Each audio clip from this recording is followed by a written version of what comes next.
주 여호와의 영이 내게 내리셨으니 이는 여호와께서 내게 기름을 부으사 가난한 자에게 아름다운 소식을 전하게 하려 하심이라.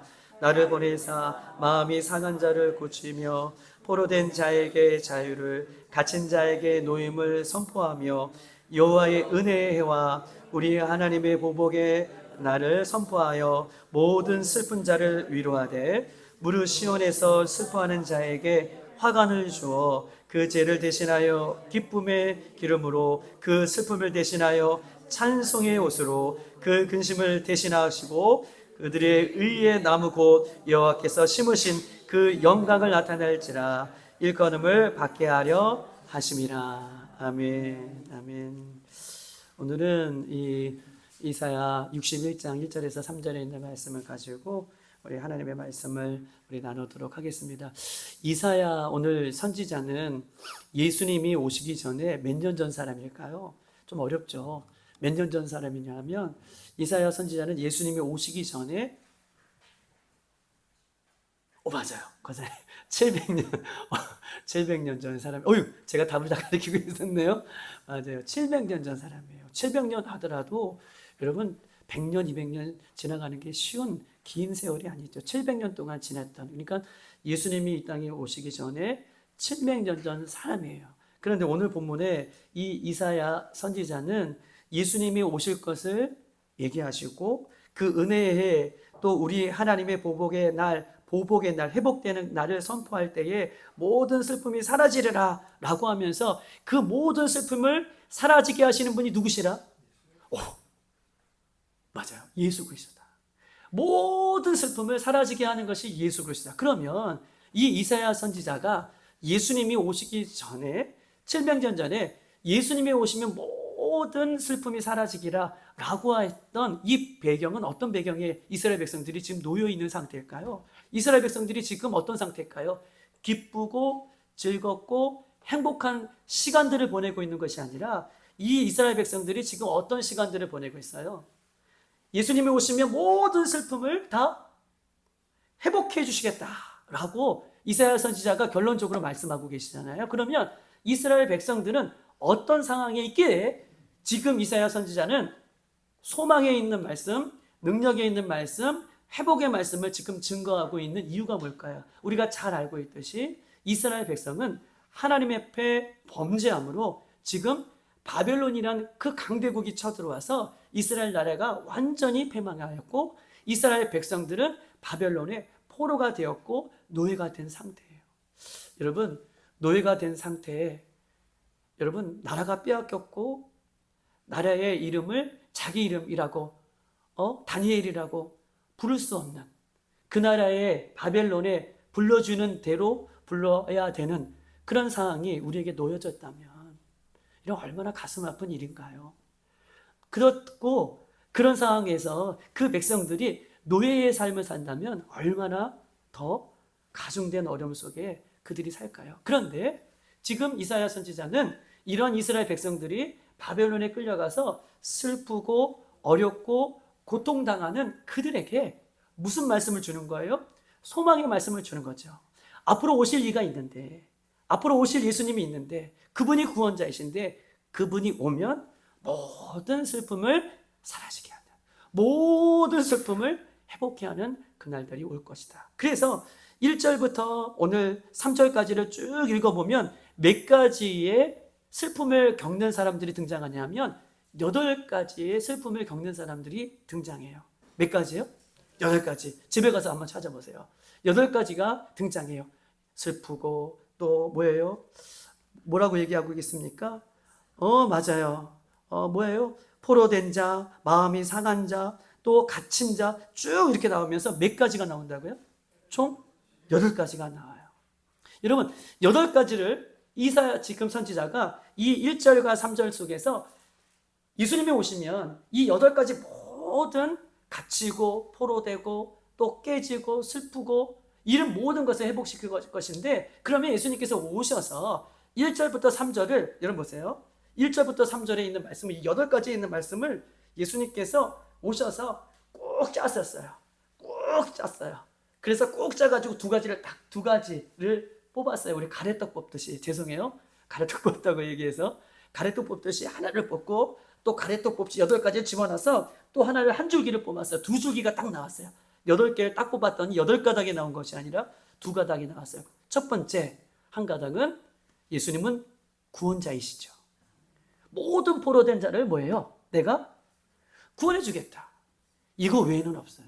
예수님께서 아멘. 예수님께서 진짜 700년 이후에 이스라엘 땅에 오셔서 뭘 선포하셨죠? 복음을 선포하시고 이스라엘 모든 사람들을 내가 구원하겠다라고 하는 구원의 복음의 메시지를 예수님께서 선포하셨어요. 여러분 틀려요? 맞아요? 맞아요. 괜찮아요? 맞죠? 어디 넘어가도 괜찮을까요? 아멘이시니까? 맞아요. 구원의 메시지를 선포하셨어요. 회개하라. 천국이 왔다. 내가 뭐다? 길이, 맞아요. 제가 생각이 안 나가지고. 내가 길이요, 진리요, 생명이니 나로 말미암지 않고는 누구의 아버지께로 갈 자가 없다. 구원의 메시지죠. 내가 구원자이신 것을 선포하셨어요. 그러면 보세요. 한 가닥은 이제 해결됐어요. 가래떡 한 가닥은 지금 해결됐습니다. 이제 가래떡 한 가닥이 남았어요. 이건 뭘까요? 가래떡 한 가닥은? 심판주. 아니, 오늘 본문의 밑에서, 오늘 본문의 밑에서, 오늘 본문 8개를 꽉 짰어요. 근데 한 가지는 이제 해결됐어요. 한 가지는 구원해 주신다. 그랬구나. 그리고 오늘 어떤 사람들이 많아요, 지금.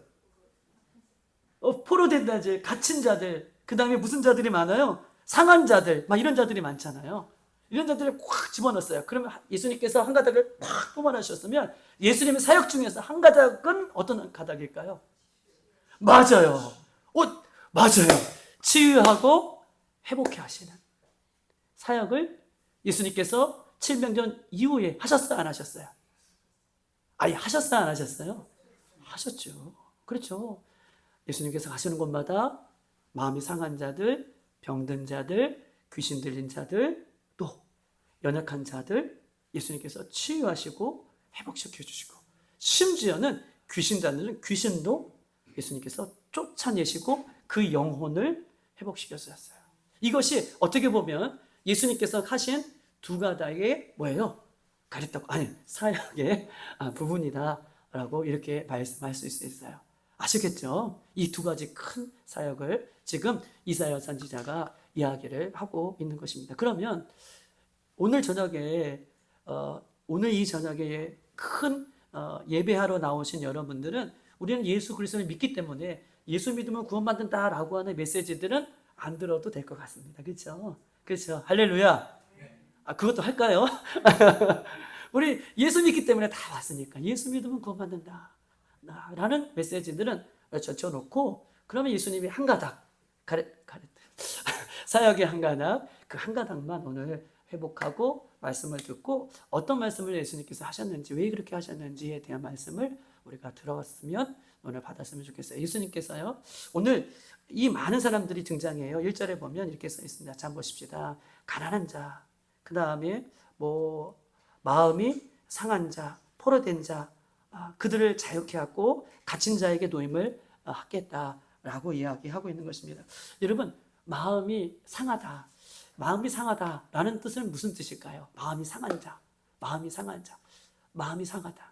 마음이 상하다라고 하는 자만 좀 얘기해 볼게요. 오늘 그것만 얘기하고 마칠게요. 마음이 상한 자.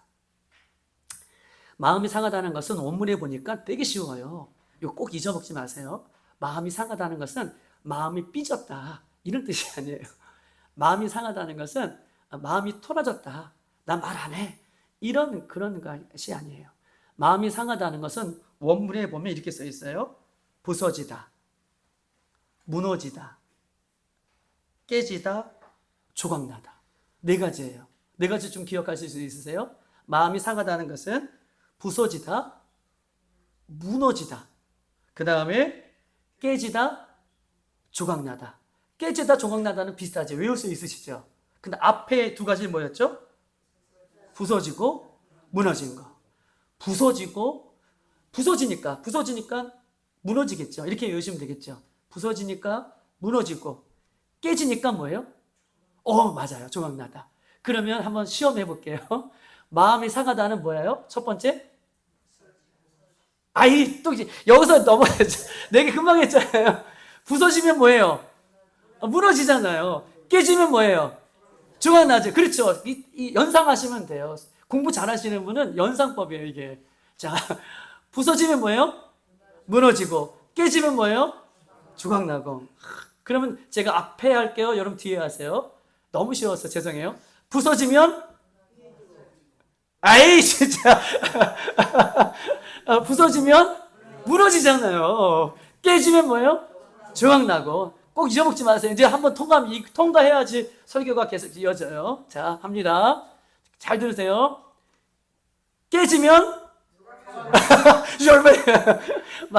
다시 깨지면? 조각나고, 부서지면? 무너지고, 부서지면? 무너지고, 무너지고, 깨지면? 조각나고. 뭘까요? 뭘까요? 맞아요. 마음이 상하다는 것은 이 얘기예요. 마음이 부서지고, 무너지고, 깨지고, 조각난 마음을 성경은 그것이 상한 마음이다 라고 우리에게 이야기를 하고 있는 것입니다. 여러분, 우리가요, 육체가 상하면 어때요? 육체가 상하면 힘들죠. 말할 수 없죠.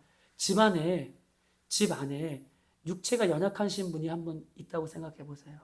우리 손정인 권사님 어머니를 그렇게 잘 케어하셔서 너무 감사한데 집안에 정말 힘든 중증으로 아프신 분이 집안 가족 안에 있다고 생각해 보세요. 그러면 본인은 본인대로 힘들지만 어떻게 해요? 그 아프신 것 때문에 온 가족이 어떻게 할까요? 그쵸? 온 가족이 애나 어린애나 할 수 없이 다 달라붙어서 해야 되는 거예요. 그렇게 할 수밖에 없어요. 그런데 육체적으로도 이렇게 깨져도 육신의 모습이 깨져도 온 가족이 모두 힘든데 오늘 본문에 마음이 부서지고 무너지고 깨지고 조각나는 것은 육체가 깨지는 것 이상의 어려운 문제라는 것을 본문은 이야기하고 싶은 거예요. 그래서 뭐예요? 계속 얘기하고 있죠. 마음이 상한 자, 포로된 자, 갇힌 자, 또 뭐예요? 이런 사람들은 실질적으로 뭐가 무너졌기 때문에, 뭐가 깨졌기 때문에? 그렇죠.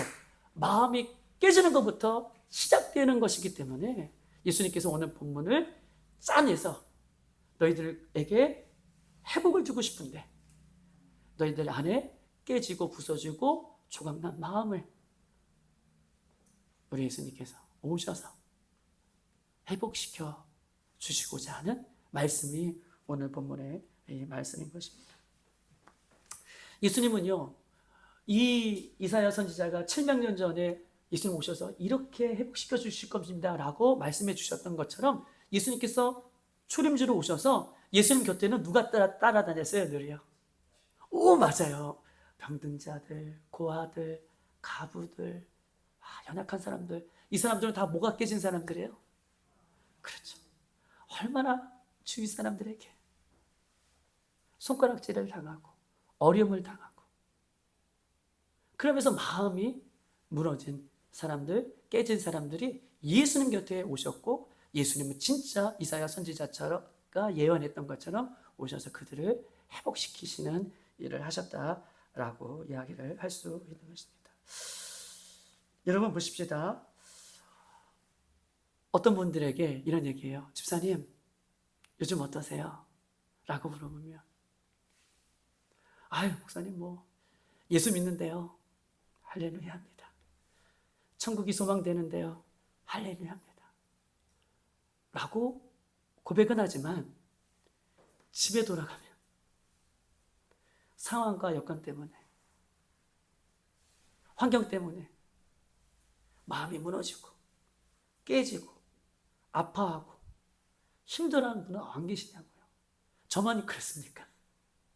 우리 예수 그리스도를 믿는 우리들은 입술로는 천국을 바라보기 때문에 예수님 믿기 때문에 이렇게 고백하면서도 우리가 삶의 현장에 어떤 큰 어려움을 만나거나 큰 사건을 만나거나 큰 힘듦을 만나면 여전히 우리도 마음이 깨지고 마음이 상하고 마음이 어렵고 마음이 부서져서 힘들어하면서도 우리가요, 예수 믿기 때문에, 천국의 소망이 있기 때문에 이렇게 이중 플레이를 하는 우리들이 있다는 거예요. 그런데 오늘 이 본문에서 우리가 이중 플레이를 이제 하지 않고 정말 우리의 마음이 회복이 되어지고, 우리 마음이 예수님으로 인하여 회복이 되어지고, 우리 마음이 진짜 회복이 되어서 나 예수님 믿는 것 때문에, 천국 믿는 것 때문에, 예수님이 함께 계시기 때문에 내 삶의 현장 속에서 마음이 무너지지 않는 그런 역사가 우리 가운데 진짜 있기를 원합니다. 우리 예수님 믿습니다, 예수님 나와 함께 하십니다 라고 소망의 말씀은 우리가 믿음으로 선포해도 삶의 현장 속에서 무너지고 깨지고 마음이 상한 모습 여전히 끌어안고 아파하며 이렇게 하지 말자고요. 예수님은 오늘 우리에게 찾아오셔서 우리의 마음을 회복시켜 주시는 분이 우리 예수님이십니다.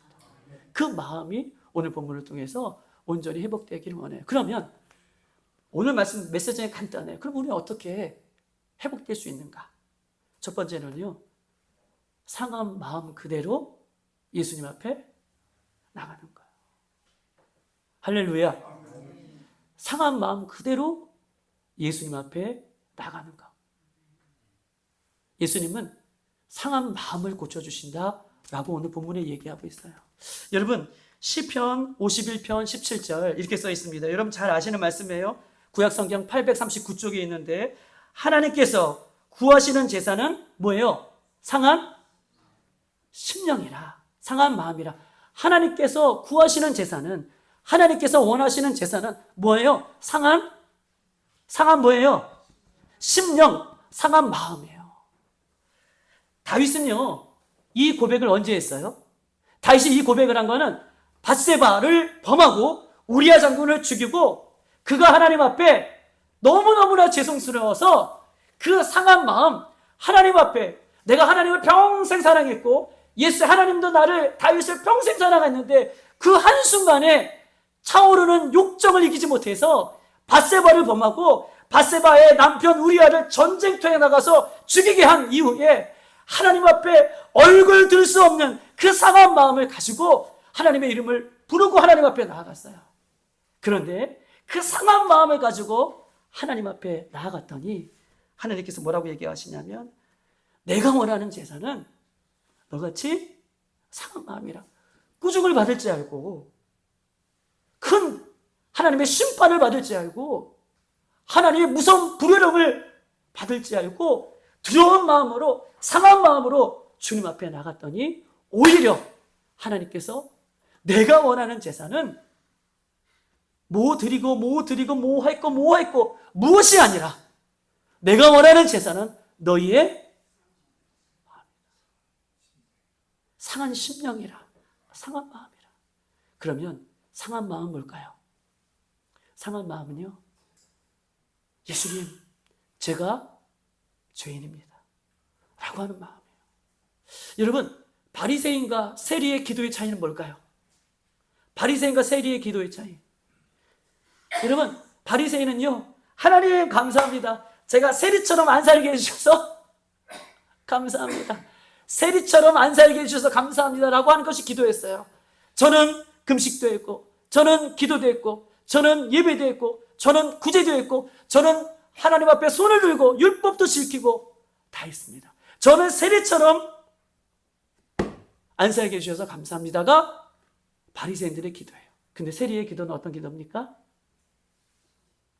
주님, 저를 불쌍히 여겨주세요 라고 하는 그 기도를 주님께서 들어주시는 거예요. 할렐루야. 그게 세리의 기도와 바리새인들의 기도예요. 주님 불쌍히 여겨주시고, 주님 연약한 자를 불쌍히 여겨주시는 상한 마음을 우리 주님께서 기뻐 받으시고 그 마음의 기도를 받아주시는 거예요. 여러분, 하나님께서 제일 기뻐하시는 제사는 뭐예요? 여러분, 제사는요, 구약성경의 제사는 뭐예요? 제물이 내 대신 죄를 대속하는 거잖아요. 죽음으로. 여러분 보세요. 하나님께서 원하시는 제사는 여러분이요. 제물은 여러분을 원하세요. 여러분을 원하시는데 여러분의 어디를 원하세요? 그쵸? 상한 심령을 원하세요. 상한 심령으로 나와 있는 우리들을 하나님께서 가장 기뻐하시는 제사로 받아주신다라고 하시는 것입니다. 여러분, 그림 하나 제가 보여드리고 오늘 설교를 이제 마치려고 합니다. 그리고 기도할 거예요. 여러분 보십시다. 요거 제가 말씀드리고 여러분 요거 보여주세요. 고대부터 지금까지 굉장히 유명한 기술이 있어요. 그게 뭘까요? 모르겠죠. 저만 아닐까요? 고대부터, 아주 고대 시대부터 지금까지 내려오는 사람들의 수많은 기술들, 뭐 핸드폰 만드는 거, 차 만드는 건 고대부터는 안 만들었죠. 고대부터 내려오는 기술들이 뭘까요? 약간 비슷했어요. 건축도 맞을 수 있고, 우리 생활에서 쓰는 어떤 거? 칼. 생활에서 쓰는 칼. 고대부터 내려오는, 지금까지 내려오는 기술 중에서 뭐냐면 도기를 만드는 거. 우리 옛날에 고대부터는 먹고 사는 것이 중요하니까 도기들을 만들잖아요. 그 기술이 고대부터 내려오는 인간이 만든 기술 중에서 지금도 발달하고 있는 기술 중에 하나예요. 여러분 보십시다. 도기를 만드는 기술. 그런데 보세요. 도기를 만드는 기술이 굉장히 중요한 이유는 그것을 통해서 사람들은 의식주가 가장 기본적인 욕구가 채워지기 때문에 이것들은 계속 발전되어 있고, 발전되어다 보니까 먹고 사는 것뿐만 아니라 여러분들 귀한 찬장에 가면 어떻게 해요? 좋은 도기들은, 좋은 뭐 접시들 이런 것들 이제 찬장에서 먹는 것을 떠나서 어떻게 해요? 잘 이렇게 보일 수 있도록 골동부처럼 있잖아요. 없으시구나. 없으시구나. 이제 먹는 것을 떠나서 이 기술들은, 도자기 같은 것들은, 아주 유망한 것들은, 오래된 것들은 이렇게 장식도 하고 있습니다. 제가 수원 봉담에서 태어났잖아요. 수원 봉담에서 태어났을 때, 좀 이따 보여주세요. 수원 봉담에서 태어날 때, 그때 그 본차이나 만드는 그 공장들이 참 많았어요. 그리고 저희 아버지가 거기 다니셨어요. 그래서 저희 집에 본차이나, 놀래주지도 않으시네. 본차이나 제품들이 그렇게 많았어요. 제가 생각나는 한 장면은 여기 본차이라가 하도 많길래 부모님이 좋아하는 세트예요. 주전자 이렇게 세트 같아요. 근데 그것을 제가 어리잖아요. 이렇게 짚고 올라가다가 그것이 바닥으로 와장창 그 좋은 거를 깨뜨렸던, 그리고 저희들 누나 국민학교 때 선생님들에게 그것을 어머니가 갖다 줬던 그런 장면들이 생각나요. 그러면 선생님들이 너무 좋아했던, 그 당시에도 너무 좋아했던 그런 어떤 이 필름처럼, 사진처럼 그 옛날 생각들이 이렇게 탁탁 날 정도로 그때 그 곳에서는 그렇게 본차이나를 만드는 곳이 있었어요. 여러분 보십시다. 그런데 보세요. 요즘은 유튜브가 발달이 됐잖아요. 인터넷이 발달이 됐잖아요. 우리 신앙시장 같은데 시장에 가면은 대부분 도자기는 금이 가면 어떻게 해요? 도자기를 깨버리죠. 그런데 실금이 가면 팔 수 있는 것인데, 실금이 가면 어때요? 이것을 약간 이렇게 가려서 시장에서 뭐 아무도 모르니까, 또 아까우니까, 잘 만든 작품인데 이것을 실금이 갔다고 버리기에 너무 아까우니까 상인들이 어떻게 그것을 땜빵을 잘 해가지고 그것을 팔아요. 그런데 보세요. 요즘 유튜브나 인터넷들이 너무 발달해서 이 도자기를 사면 이것이 금이 갔는지 안 금이 갔는지 요새 주부들은 어떻게 알 수 있을까요? 이게 금이 갔는지 안 금이 갔는지를 이 도자기를 어떻게 딱 들고 어디다 비춰볼까요? 이렇게 두들겨. 그것도 그죠. 두들겨 보는 것도 있겠지만 이것을 들고, 그렇죠. 불빛에 이렇게 비춰본대요. 그러면 금이 간 것은 안 사고 다시 내려놓고 간다는 것입니다. 그런데 보세요.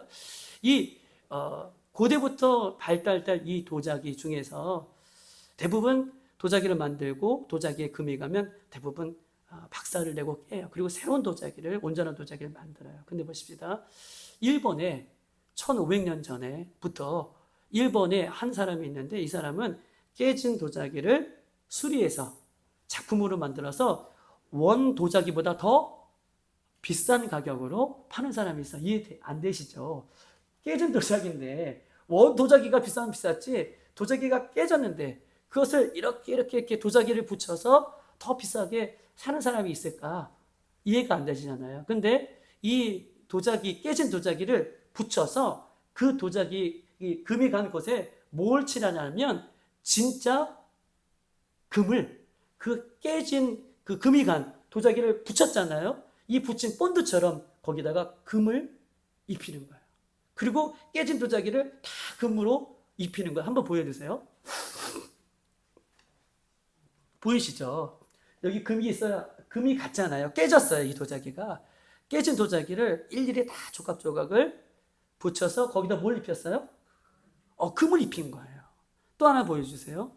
이것도 깨진 도자기인데 이제 안쪽으로 더 금을 입혀서 이 도자기를 팔 때에는 굉장한 가격을 주고 산다고 해요. 또 하나 보여주세요. 이렇게. 예술적으로 생각하는 분들은 이렇게 멋있다라고 생각이 갖고 있나 봐요. 여러분 보십시다. 여러분은 원래 도자기를 갖고 싶으세요? 아니면 질문이에요. 원래 도자기를 갖고 싶으세요? 금박이 입힌 도자기를 갖고 싶으세요? 왜요? 멋있고 또 금이 있기 때문에. 맞아요. 멋있고 금이 있기 때문에 갖는 거예요. 여러분 보십시다. 깨진 도자기에 멋있고 붙여놨기 때문에 멋있고 거기에 금이 붙어있기 때문에 우리는 원래의 도자기보다 깨진 도자기가 더 멋있다, 갖고 싶다 라고 하는 마음을 저 그림을 통해서도 우리가 갖습니다. 여러분 보십시다. 금은 뭘까요? 깨지고 상한 심령. 깨지고 상한 심령은 여러분 보세요. 이 세상에 한 밖에 없어요. 사람이 이 깨지는 모양, 내 심령이 깨지는 모양 보세요. 마무리할까요? 내 심령이 깨지는 모양은 각자 다 똑같을까요? 각자 다를까요? 다 달라. 아까 도자기도 깨진 모양이 다 다를까요? 똑같을까요? 다르죠. 여러분, 일률적으로 찍어낸 도자기가 좋을까요? 아니면 각자 다 모양, 새로운 모양으로 변화된 것이 더 멋일까요? 새롭게 변화된 모습이 변해요. 여러분, 깨지고 부서지고 상한 심령은 아프지만 거기에 뭘 칠해졌을 때? 금이 칠해졌을 때에 이 세상에 하나밖에 없는 아름다운 모습으로 만드신다는 거죠. 그러면 보세요. 금이 뭘까요? 금이 뭘까요? 금 같은 믿음. 예수님. 그렇죠. 역시 진짜 맞추셨어요. 보혈. 저는 보혈이라고 생각합니다. 예수님께서 십자가에 상하고 찢기고 포로되고 갇히고 부서진 우리들의 심령을 예수님께서 십자가에서 보혈을 흘려주심으로 그 보혈의 피가 우리의 심령에 묻어질 때에 그 심령은 회복이 일어나는 거예요. 그런데 어떤 마음으로 와야 돼요? 깨진 마음으로 오셔야 돼요. 상한 마음으로 예수님 앞에 오셔야 돼요.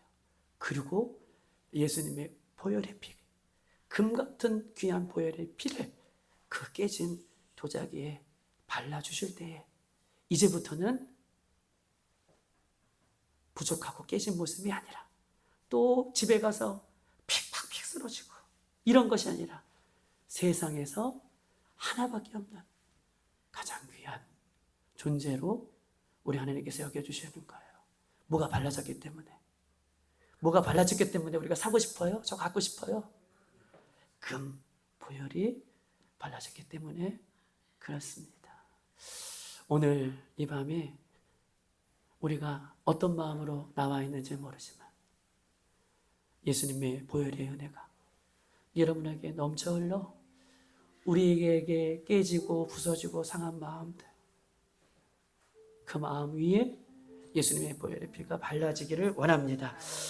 제가 좀 생각을 했어요.